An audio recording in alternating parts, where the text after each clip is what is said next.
Hey guys, thanks for tuning into my channel and for tuning into another Lock and Life Vibe session with your girl. Guys, today we're going to talk about 5 things you may want to consider before locking up your hair, or if you're already in the process of locking up your hair. So if you're interested in seeing more of my lock talk, stick around.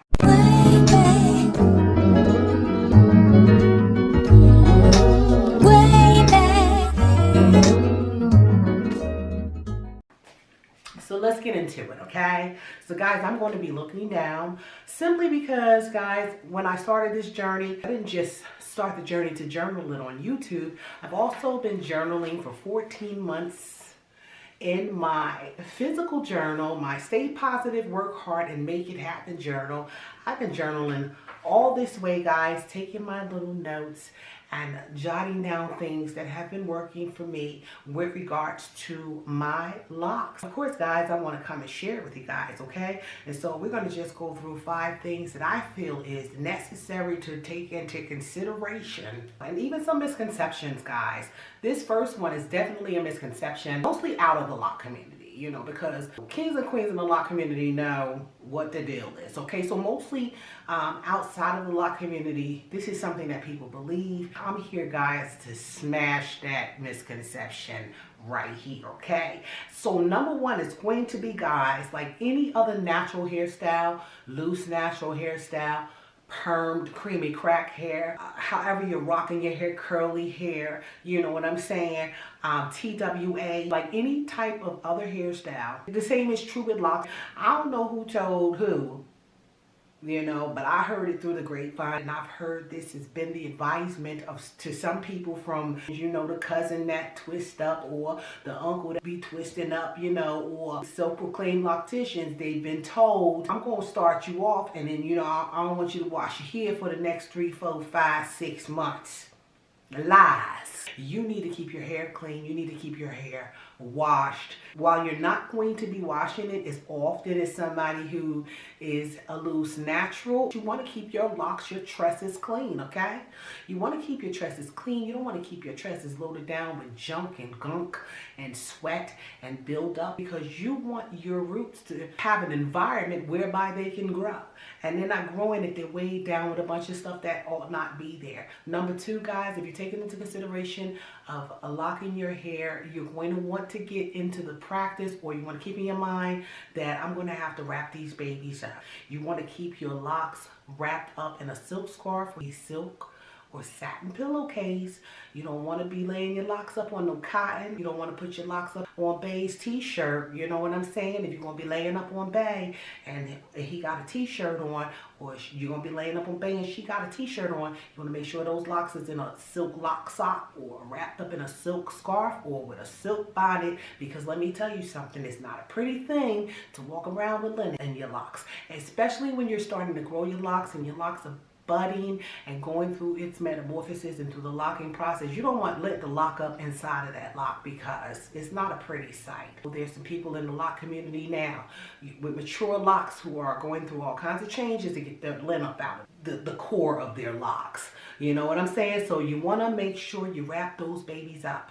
You want to make sure that you are taking care of them. They are babies, and so you want to keep them covered. And even as your locks mature, you still want to maintain the habit of covering or wrapping up your locks when you're just hanging around the house, anytime you're laying down. One of the things it does is it keeps my hair moisturized. It holds that moisture in, and it also protects my hair from any lint, anything else that wants to desire to get into my locks, okay? So number 2 is always sleep with a silk scarf to minimize frizz. Lock girls in the beginning stages, you know, I mean, personally, I wasn't one of them complaining, but this is what we hear a lot of. I can't deal with all this frizz. I learned to embrace my frizzies, you know, because it's a part of the process. But if you want to minimize the frizz, wrap it up, boo, okay?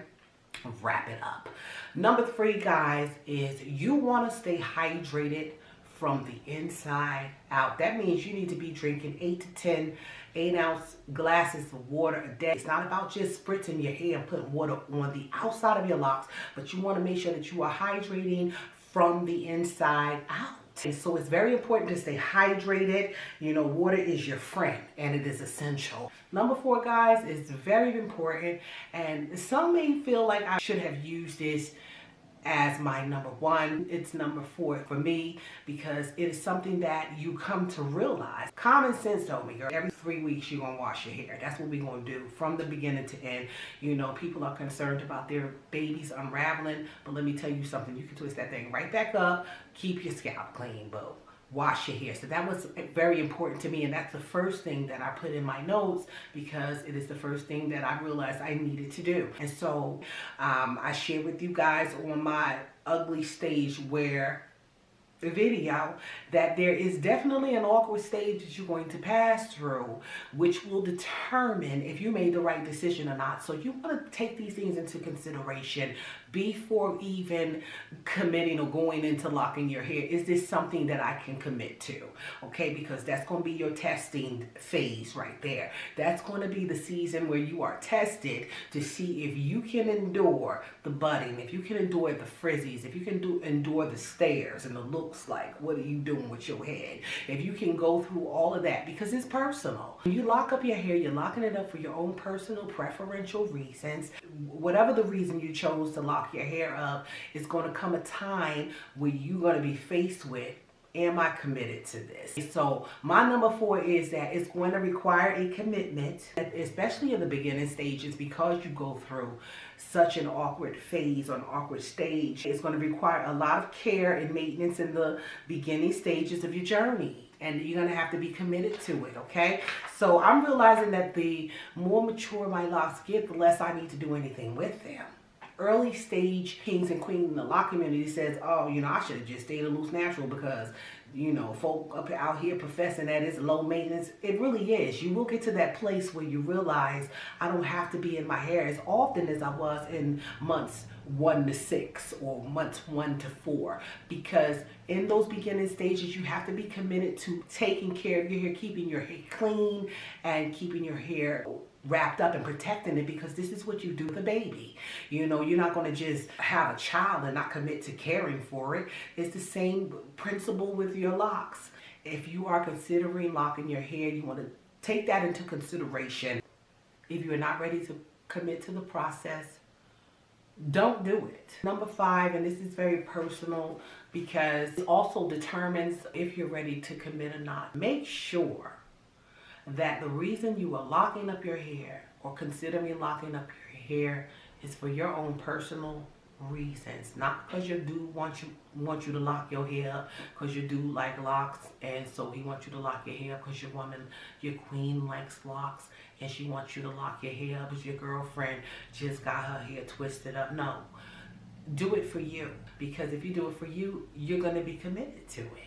If you do it for somebody else, there's a chance that you'll give up because you're not going in for yourself. Number 1 is a no-brainer. I mean, I'm saying it, but you know, people are really out here being told to wait 5 months before they wash their hair or their hair not going to lock up, which is ridiculous. Number 2, always sleep with a silk scarf. Protect your babies, cover them. Even as they mature, you want to tie them down, you want to protect them. You're protecting them from lint, you're protecting them from anything that can get into your locks that may be hard to get out and may not be aesthetically pleasing to the eye. It's not really attractive. It's not really a pleasant thing to look at.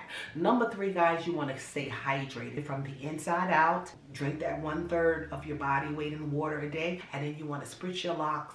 You want to keep yourself hydrated from the inside out, and then you want to spritz your locks 2 to 3 times a week and seal them with the oil of your choice. So number 4, you want to make sure that it is something that you are prepared to commit to, because it is definitely going to take a commitment, taking into consideration that you're going to go through so many seasons of change. People don't like change, and so are you committed to change? Basically, that's what it is.